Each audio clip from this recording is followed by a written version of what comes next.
Boa noite. A Santa Cecília TV, que completou 2 décadas de informação, entretenimento e prestação de serviço, é homenageada pela Câmara Municipal de Santos. A sessão solene acontece no auditório do Bloco E da Unisanta e quem traz as informações ao vivo é a repórter Ione Furukawa. Olá, Ione, boa noite para você. Olá, boa noite, Irineu. Boa noite a todos que acompanham o Caderno Regional e assistem a Santa Cecília TV. A sessão solene, em homenagem aos 20 anos do Sistema Santa Cecília de Comunicação, acabou de começar. Como a gente pode ver, o auditório já está lotado. Tem vereadores, autoridades, funcionários do complexo e, claro, a alta direção da instituição que sempre prestigia os eventos. A iniciativa dessa homenagem foi do vereador Francisco José Nogueira, o Chico do Setaporte. Ele reconheceu a prestação de serviços da rádio, da TV e também do Santa Portal à população da Baixada Santista. Uma placa celebrativa será entregue por ele, que neste momento, junto ao Dr. Marcelo Teixeira, vai compor a mesa o homenageado e o propositor da homenagem. Vale lembrar também que na semana passada, o Sistema Santa Cecília de Comunicação e o Dr. Marcelo Teixeira foi homenageado pela Câmara de Santos com a medalha Célula Mater, Câmara de São Vicente, essa semana na Câmara de Santos. E lá foi uma iniciativa do vereador Joseval Rodrigues Bezerra. A sessão solene, então, começa e nós vamos acompanhar tudo de perto aqui do auditório. Irineu. Obrigado, Ione, pelas informações. O policial militar acusado de ter matado o jogador de hóquei Matheus Garcia, de 24 anos, foi transferido para São Paulo. O policial militar Jarbas Couferay Neto, de 23 anos, foi transferido na noite de ontem para o presídio militar Romão Gomes, na capital paulista. De acordo com a polícia, em depoimento informal, o PM confessou o crime, mas ao ser interrogado pelo delegado, declarou que só vai falar diante de um juiz. O policial militar acreditava que a esposa tinha um caso amoroso com o Matheus. O soldado criou um perfil falso em uma rede social e há 6 meses conversava com o estudante se passando pela mulher para tentar marcar um encontro. O crime aconteceu por volta das 9h30 da noite desta segunda-feira, na rua Nicolau Pérez, no centro de São Vicente. Matheus foi encontrado no chão com um tiro na nuca e o carregador de celular na mão. Ele foi encaminhado ao hospital municipal já sem vida. Matheus Garcia Vasconcelos Alves, de 24 anos, era estudante universitário e atleta. Ele chegou a defender a seleção brasileira de hóquei em patins no Campeonato Mundial que aconteceu há 2 anos na França. O velório, realizado ontem em Santos, reuniu dezenas de pessoas. A perícia da Polícia Civil apura as causas de um incêndio de grandes proporções no pátio de veículos de São Vicente. As imagens feitas com um celular mostram as chamas no local onde funcionava a antiga rodoviária. O fogo destruiu cerca de 70 veículos que estavam à disposição da Justiça. A Prefeitura acredita que o incêndio foi criminoso ou ato de vandalismo.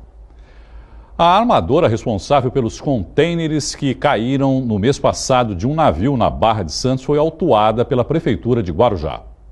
A empresa foi multada em R$160 mil por causa do grande volume de resíduos lançados nas praias e costões rochosos da cidade como consequência do acidente. No dia 11 de agosto, 46 contêineres caíram no mar durante forte ressaca. A carga se espalhou em um raio de 500 quilômetros, atingindo praias da região. O prazo dado pelo Instituto Brasileiro de Recursos Naturais Renováveis, o IBAMA, para o recolhimento dos contêineres termina no próximo dia 30. E as embarcações que levaram os 115 cilindros com gases tóxicos para destruição em alto mar retornaram hoje ao Porto de Santos. A queima do material começou no dia 24 de agosto e terminou na última quinta-feira. As embarcações voltaram com os resíduos provenientes da destruição dos gases tóxicos e os cilindros vazios. Eles devem ser encaminhados agora para a cidade de Mauá, no estado de São Paulo. A parte metálica, ela vai ser direcionada para uma indústria de altos fornos siderúrgico, então vai ser derretido. O resto, que seja a parte líquida e as roupas, vão ficar na própria Silcom, que vai ser incinerado todo esse material. A operação foi coordenada pela Companhia Docas do Estado de São Paulo, a cerca de 90 quilômetros da Laje de Santos. O trabalho foi concluído antes do esperado. É uma experiência inédita, né? Não fácil de ser resolvida, com um processo difícil, mas a experiência que nós temos aí, na verdade, foi o que nós acabamos de fazer, né? Então, mesmo sendo difícil, não é impossível. Então, todo grande problema precisa ser encarado e resolvido. Os 115 cilindros foram descobertos nesse ano, quando a Codesp pediu autorização à Prefeitura de Guarujá para queimar o material, que estava há mais de 20 anos no porto. O pedido foi negado. O planejamento para a destruição em alto mar durou 2 meses. Tudo foi dentro do que a gente das expectativas, tudo foi muito bem feito, uma equipe que está de parabéns. O ex-presidente Luiz Inácio Lula da Silva vira réu pela 7ª vez. A Justiça de Brasília aceitou denúncia feita pelo Ministério Público de corrupção passiva na Operação Zelotes. Lula é acusado pelo MP de editar medida provisória para favorecer montadoras em troca de propina. Sobre esse e outros assuntos, eu converso agora com o cientista político e professor universitário Iberê Cirna. Iberê, boa noite. Após a denúncia, quais os próximos passos aí desse processo agora? O processo do Lula agora, nessa próxima, é o arrolamento das testemunhas, tanto de um lado como do outro, entendeu? O tempo todo agora vai se buscar provas, materialidade, entendeu? Para seguir o curso normal, até chegar no juiz, até chegar na proposta, entendeu? De pena à penalização ou não do juiz Sérgio Moro. Só para relembrar, ele já foi condenado em um desses processos em primeira instância, aguarda-se a confirmação ou não, né, em segunda instância. É que esse é em outro fórum. Né? Esse é outro. É lá no Distrito Federal. Porque ele também já prestou depoimento numa segunda denúncia para o juiz Sérgio Moro, que esse agora está encaminhando para o juiz dar a sentença. É, o Tribunal Regional. Entendeu? Então eles são 9 processos que o Lula está envolvido. A coisa vai se avolumando de uma tal maneira que a gente começa também a ficar meio... É que esse da Operação Zelotes está com o juiz do Distrito Federal, não com o Sérgio Moro. Ah, tá. Esse é Distrito Federal, é Brasília, não é? Bom, de qualquer maneira, a defesa do presidente Temer agora solicitou ao Supremo Tribunal Federal a devolução para a Procuradoria-Geral da República da denúncia apresentada por organização criminosa e obstrução à justiça. Os advogados do Temer querem que essa denúncia volte para a Procuradoria. Quer dizer, o Janot que apresentou, mas agora eles querem que volte para Raquel Dodge. Por que isso? Porque, assim, existe um imbróglio todo aí com a delação da JBS. Quer dizer, como essa história da JBS pegou um rumo diferente, foram presos os dois, quer dizer, colocados sobre suspeita. E aí, a própria delação ficou sob suspeita. Né? Aí o que acontece? Isso foi o que o Maris, que é o advogado do Temer, tentou falar no Supremo. Olha, está tão embrulhado, vamos fazer o seguinte, vocês devolvam para a Procuradoria, resolvam o imbróglio e depois segue o curso normal. Isto foi para o Supremo, e o Supremo decidiu o seguinte, que existia motivos possíveis para continuar a investigação. E aí o Supremo hoje no pleno acabou devolvendo para ele, dizendo o seguinte, não vai para a Procuradoria, segue o trâmite normal, vai para a Câmara agora ser aprovado ou não. Que pode rejeitar, como já rejeitou a primeira denúncia, né? Com grande certeza vai liberar um pouco mais de emendas, né? Não sei se já liberou as outras, mas fica muito difícil passar do jeito que nós estamos tendo esse Congresso aí. Eu citei agora a Raquel Dodge, a nova procuradora. Ela substituiu já 8 dos 10 procuradores, né, que trabalhavam na Lava Jato. Muda alguma coisa? Você acha que pode haver uma mudança de rumo, de direção? Olha, eu não acredito nisso. Eu acredito que a instituição, ela tem um compromisso. Ela está sob uma pressão muito grande, até porque essa colocação da substituição de 8 dos procuradores da Lava Jato coloca aí todo mundo meio em alerta. Mas, na verdade, a Procuradoria tem que cumprir o seu papel. A procuradora, a Dodge, já mostrou aí que ela também tem um rigor muito grande. Ela já desempenhou essa atividade, está há 30 anos como procuradora, não é... Então, eu não acredito que a instituição Procuradoria vá ficar à mercê de quem está no seu comando. Até porque é normal que isso ocorra, porque ela vai querer cercar de pessoas da confiança dela, né? Sem dúvida. É normal isso, não é? Bom, falar um pouquinho agora da votação na Câmara, dos deputados que rejeitou a proposta do sistema eleitoral do famoso distritão, né? Afinal de contas, Iberê, você acredita que possa ocorrer algum tipo de mudança? Não, esse congresso a gente tem brincado aqui, é o calma lá, né? Calma lá. E aí, nesse calma lá, a análise feita pelos partidos da base. Agora o presidente vai precisar, para rejeitar essa nova proposta aí de investigação, ele precisa de todos os partidos, né? Então não dá para ficar arrumando briga.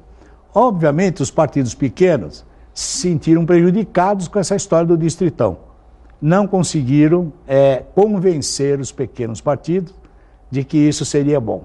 Obviamente não passa. Então, como já não tem mais tempo, o distritão já foi votado e rejeitado. Até aquela história da cláusula de desempenho, de barreira, que começou com 5, está em 1,5 da Sheridan, também não vai. E o Congresso tem assim, como é bicameral, o Senado tem uma outra proposta. Qual é a proposta que eles estão discutindo? De tudo que se discutiu. O valor se vão financiar. É o único consenso que existe. A única coisa que eles estão discutindo. Quando fala de dinheiro para eles gastarem nas eleições... Não falar de cláusula de barreira, não falar de coligação, não falar de distrital misto, não fala mais. Chega. A única coisa que permaneceu viva e está correndo lá pelo Senado é a votação de ter o dinheiro público, aqueles 3,5 milhões, né? 3,6 bilhões. 6 bilhões disponíveis ou 0,5% do faturamento. Então, esta coisa interessa aí. Então, calma lá, isso aqui nos interessa? Então, vamos discutir isso. O resto não interessa, não. Você acha que existe a possibilidade do Supremo legislar nesse assunto? Eu acho difícil, porque o Supremo também ficou agora muito exposto, entendeu? E isto é uma matéria do Legislativo. Então não existe nada contrário. Os ministros têm dado seus palpites, mas todos com muita reserva, dizendo assim, o Legislativo vai discutir isso. Não existe o porquê o Supremo agora interceder nesse processo.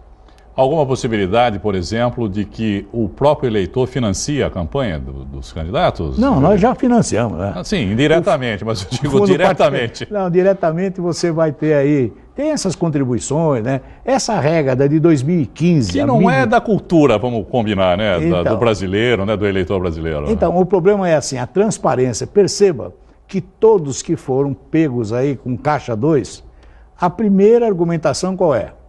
As minhas contas foram aprovadas pelo tribunal. Então, assim, alguma coisa está errada nesse processo. Não dá para entender, essa transparência está meio obscura, não está... Como é que é aprovado? Não, a sensação é que o tribunal nunca investigou nada. Quer dizer, chega o papel lá, bate o carimbo e fala aprovado. Não, mas eu acho que também o tribunal vê papel. Agora, o que foi fora do papel, né, aquela... malas, não, essa exatamente, coisa... quer dizer, eles aprovam tudo que está no papel, porque a gente sabe que quem vai colocar no papel que usou, por exemplo, dinheiro por fora, no caixa 2. Então, né? Aí, assim, então aquelas malas, o Gedel, essa coisa, ninguém vê. Aliás, as malas continuam sem dono, né? Então, até eu estou tentando pegar o endereço direitinho para ver se eu visito o apartamento. Berê, obrigado, viu, mais uma vez pela sua participação e uma boa noite para você. Eu que agradeço, um abraço.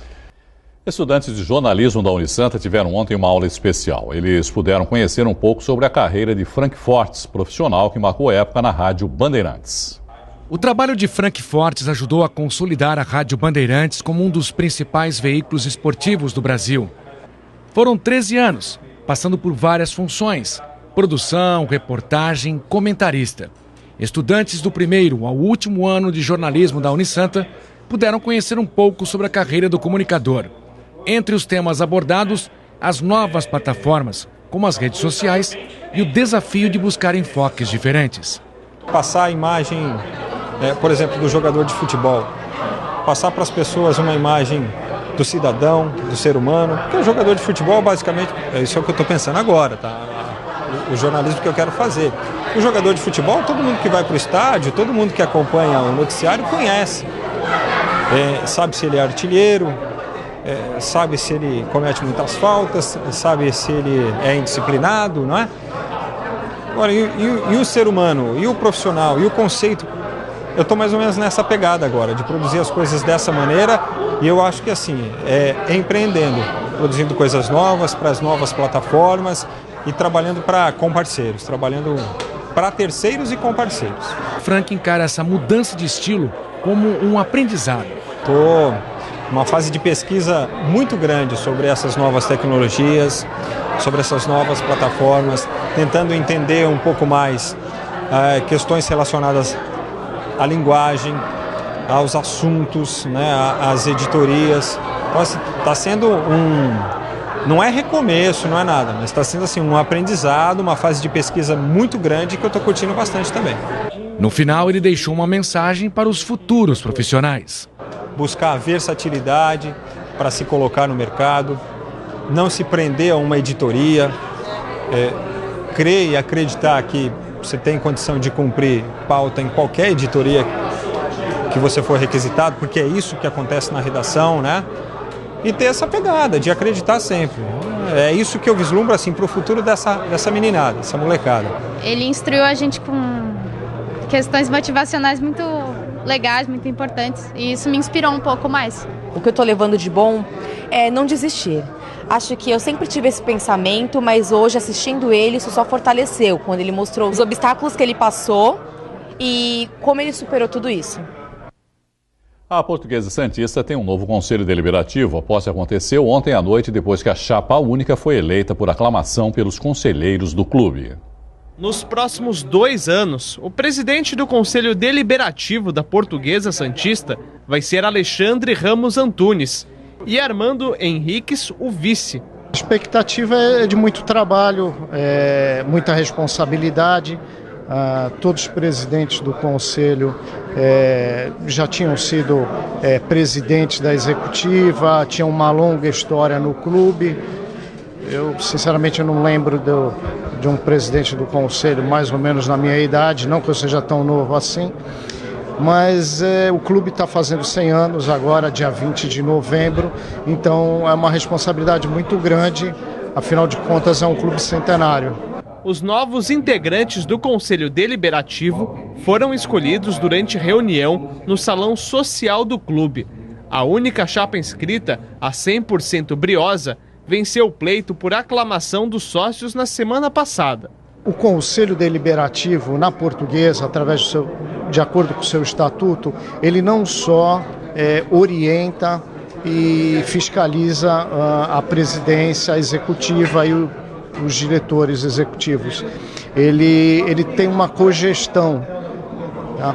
É óbvio que o presidente da executiva dá a última palavra, mas ele tem que ter a concordância do Conselho Deliberativo. É como se fosse um parlamentarismo. Ele realmente é um jovem, né? Tem um futuro brilhante. Aliás, eu esperava que ele fosse meu sucessor, né? Mas por problemas dele, que ele achou que era muito apertado nessa fase da vida, ele pretende ser daqui a alguns anos, né? Mas atualmente não. Então ele escolheu o conselho, que é um pouco mais tranquilo, né? E ele falou, também não me separo da minha esposa, vou ficar no conselho. A eleição para a presidência está marcada para o mês que vem. Lupércio Conde, que não vai concorrer à reeleição, fez um balanço dos 2 anos de gestão à frente da Briosa, que completou 100 anos. Eu me considero um vencedor, porque eu consegui, com uma bela de uma diretoria, um grupo muito bom, que é um grupo que eu associei os jovens com o pessoal de mais idade, né? Inclusive desses jovens, 2 deles eram meus filhos, né? Foi o Rogério, né, que foi diretor de futebol, e o Pércio Júnior, que foi Relações Públicas, né? Então foi uma equipe de 12 pessoas, né? Inclusive eu devo muito a eles, porque foi uma ajuda muito grande que eu tive. E o Santos entra em campo daqui a pouquinho, às 9h45, contra o Barcelona de Guayaquil, pelo jogo da volta das quartas de final da Libertadores na Vila Belmiro. O Peixe avança se vencer ou empatar em 0-0. Renato e Lucas Lima, lesionados, estão fora. Vitor Ferraz, com dores nas costas e na perna, também não deve ser escalado. E um ídolo santista dos anos 90 foi o convidado de hoje do programa Baixada Esporte. O ex-meia Giovani fez uma análise de como deve ser a partida entre Santos e Barcelona. É um jogo difícil, um jogo equilibrado, emocionante, né? A equipe do Barcelona vai tentar buscar o resultado, já que 0-0 é do Santos. E o Santos tem que ter muita inteligência para que bloqueie esse ímpeto da equipe do Barcelona. Já o Santos B segue treinando para a próxima fase da Copa Paulista. O time enfrenta o São Caetano no domingo às 10 da noite na Vila Belmiro. A Santa Cecília TV transmite com exclusividade o jogo ao vivo. E no banco de reservas do Peixe, um trunfo, o técnico Cleiton Lima. Ele já treinou alguns dos principais ídolos da equipe e continua revelando novos jogadores no Santos B. Cleiton Lima e Santos, uma relação de quase 3 décadas. O atual técnico da equipe B, de 43 anos, começou como jogador quando era adolescente, mas foi com a prancheta na mão fora das 4 linhas que se destacou. Ele já coleciona 27 títulos e acumula uma longa experiência. Nas categorias de base, treinou alguns dos maiores ídolos do clube. Destaque para a dupla Diego e Robinho. Foi um marco também, porque a gente acabou vendo esses meninos crescerem aqui, né? Nesse lugar iluminado e depois despontando aí na seleção brasileira, ganhando o mundo através do futebol. E foram meninos que a gente procurou construir também, alicerçar a carreira, passar alguma coisa importante. Claro que teve o dedo de muitos outros aqui, o meu foi só um dedinho pequeno, pessoas experientes, pessoas que foram jogadores que ensinaram e aconselharam, mas foi um privilégio para mim, eu não posso deixar isso passar. A carreira de treinador profissional foi iniciada com o time feminino do Peixe em 97, projeto iniciado na gestão do presidente Marcelo Teixeira. Depois de conquistar o Bi da Libertadores em 2009 e 2010 com o Santos, Cleiton Lima foi convidado para comandar a seleção brasileira de Marta e companhia. Além disso, teve um importante papel na conquista do tetra da seleção do técnico Parreira em 94. Faltava alguém para poder tirar informação da Rússia. Todos os treinamentos da Rússia eram secretos, tinha uma blindagem muito grande, só que eles foram fazer a preparação 10 dias antes da Copa em São Francisco, e aí o time que eu jogava foi sparring deles. Aí abriu o leque, eu acabei fazendo mais 3 treinos com a Rússia, já passando relatórios para o Parreira, para o Zagallo, para a comissão técnica, dando mais ou menos o perfil dos jogadores, a forma como eles iam atuar contra o Brasil, e aí época de Copa do Mundo. Todo mundo voltado pro Brasil, ainda mais estreia. Eu acabei virando um personagem aí conhecido porque eu fui o espião brasileiro da estreia e o Brasil acabou sendo campeão daquela Copa do Mundo, estreou ganhando o jogo contra a Rússia de 2-0. Mas seleção brasileira no momento é assunto que está de lado. Cleiton espera que o Santos continue evoluindo na Copa Paulista. Eu acho que eles, os garotos, já mostraram a eficiência, a qualidade técnica, e aí agora é injetar confiança neles, sabendo que eles podem ir além, podem buscar sim um título de Copa Paulista, mas jogo a jogo. É uma competição difícil que a gente não pode pensar lá na frente. Tem que pensar semana a semana para que a gente possa trabalhar bem, objetivar e aí sim buscar os resultados que a gente necessita. A edição de hoje termina aqui no youtube.com/santaportal. Você pode rever todas as matérias dessa edição. Uma boa noite para você e até amanhã. Tchau.